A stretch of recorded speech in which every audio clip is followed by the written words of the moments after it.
Preparation তো মানে expectation fulfil হয়েছে কিনা, মানে কেমন টাফ লেগেছে বা কি আসলে কোশ্চেন লেভেল সব থেকে ইজি অ্যান্ড টাফ সাবজেক্ট কোনটা লেগেছে আজকে? আমাদের মোটিভেশন বিল্ড করার জন্য একদম পারফেক্ট। তুমি যে মানে যেভাবে প্রিপারেশন করেছিল মানে এগুলি রিলেভেন্সি কেমন ছিল, মানে টাফ বা মডারেট বা কেমন, কি কি ইমপ্রুভ করতে হবে তোমার? আমার ম্যাথসটা আরও প্র্যাকটিস বাড়াতে হবে। দো ম্যাথ কোয়েশ্চেন টাফ হয়েছে, বা টাফ বলতে কি, ফর মি ইজি বায়োলজি লেগেছে।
হাই, তোমার নাম কি? সপ্তক ভট্টাচার্য। আচ্ছা, তুমি কোন এক্সামের অ্যাসপিরেন্ট ছিলে? যেই আচ্ছা, তো তুমি যেভাবে মতলব নিয়েছো প্রিপারেশন, তো মানে এক্সপেকটেশন ফুলফিল হয়েছে কিনা, মানে কেমন টাফ লেগেছে বা কি আসলে কোশ্চেন যেমন টাফ ভেবেছিলাম এটাতে একটু বেশি লেগেছে আমার। ম্যাথের পার্টটা, আর ফিজিক্স কেমিস্ট্রি আমার মনে হয় আমি যদি আরেকটু মানে ভালো করে পড়তাম তাহলে আমি স্কোর করতে পারতাম আরও ভালোই। তো টেস্ট রুমের এমবিএন কেমন ছিল, মানে রিয়েল ফিল দিচ্ছিল কিনা? হ্যাঁ, রিয়েল ফিল আসছিল একটা। আচ্ছা, তো তোমার কোন কোন জিনিসগুলো বুঝছো যে আরো ইমপ্রুভ করতে হবে? আমার মানে কোয়েশ্চেন সিলেকশনের যে মানে কীভাবে কোয়েশ্চেন সিলেকশন করতে হবে এটা, আর মানে কোন কোয়েশ্চেন থেকে শুরু করলে বেটার হবে এটা, আর একটা কোয়েশ্চেনকে কত টাইম দিতে হবে এসব। সব থেকে ইজি অ্যান্ড টাফ সাবজেক্ট কোনটা লেগেছে আজকে? সবচেয়ে টাফ তো আমার ম্যাথই লেগেছে, আর সবচেয়ে ইজি একটা লাগেনি, মডারেটের মধ্যে লেগেছে। ঠিক আছে, থ্যাংক ইউ। হাই, নাম কি তোমার? রিয়া দেববর্মা। কোন মানে এক্সপেরিয়েন্স ছিল কোন নিট নিট কোন 2025 ক্লাসে? ক্লাস 12। আচ্ছা, তুমি যেভাবে প্রিপারেশন নিয়েছো মানে এক্সপেকটেশন ফুলফিল হয়েছে কিনা, মানে কোশ্চেনের লেভেল কেমন ছিল? Question level moderate to high ছিল, মানে ফর ফার্স্ট টেস্ট আমাদের জন্য, মানে আমাদের মোটিভেশন বিল্ড করার জন্য একদম পারফেক্ট। আচ্ছা, মানে আজকে সব থেকে ইজি অ্যান্ড টাফ সাবজেক্ট কোনটা লেগেছিল?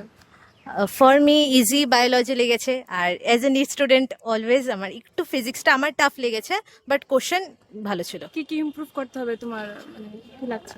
আই থিঙ্ক আমার পার্সোনালি ইমপ্রুভ করতে গেলে টাইম অফ স্টাডি একটু বাড়াতে লাগবে, আর কিছু কনসেপচুয়াল আমার আমার নিজের বিল্ড করতে লাগবে। আচ্ছা, ঠিক আছে, থ্যাংক ইউ। Thank you. তোমার নাম কি? আমার নাম অনিশা দেবনাথ। আচ্ছা, কোন কিসের এক্সপিরিয়েন্স ছিল? জি নানি? যেই কোন ক্লাস? ক্লাস 9-এ। কেমন লেগেছে আজকে কোশ্চেন পেপার? টাফ না?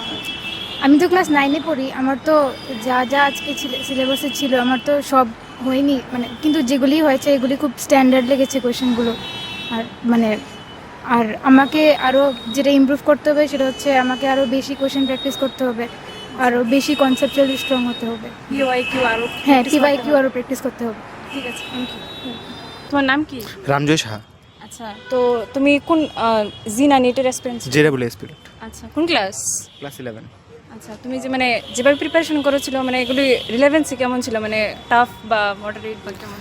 আমার পুরো মডারেট, মানে জেডাবলির মেইন যে এক্সামটা সেরকম লেগেছে, মানে ম্যাথটা একটু টাফ, তারপর ফিজিক্সের লেভেলটা, তারপর কেমিস্ট্রিটা ইজি, মোটামুটি একটা ইজি লেভেলের হয়েছে, তো আমার পারফেক্ট লেগেছে। মানে আর তোমার কি কি মনে হয় যে ইমপ্রুভ করতে হবে ফার্দার? আমার ম্যাথসটা আরও প্র্যাকটিস বাড়াতে হবে। দো ম্যাথ কোয়েশ্চেন টাফ হয়েছে, বা টাফ বলতে কি, ম্যাথ তো এভাবে জেনারেলি টাফই হয়, তো আমার তবু লাগছে যে আমার একটু ম্যাথ প্র্যাকটিসটা বাড়াতে হবে, এবং তারপর বাকিগুলি ঠিকই আছে মোটামুটি। ঠিক আছে, থ্যাংক ইউ। থ্যাংক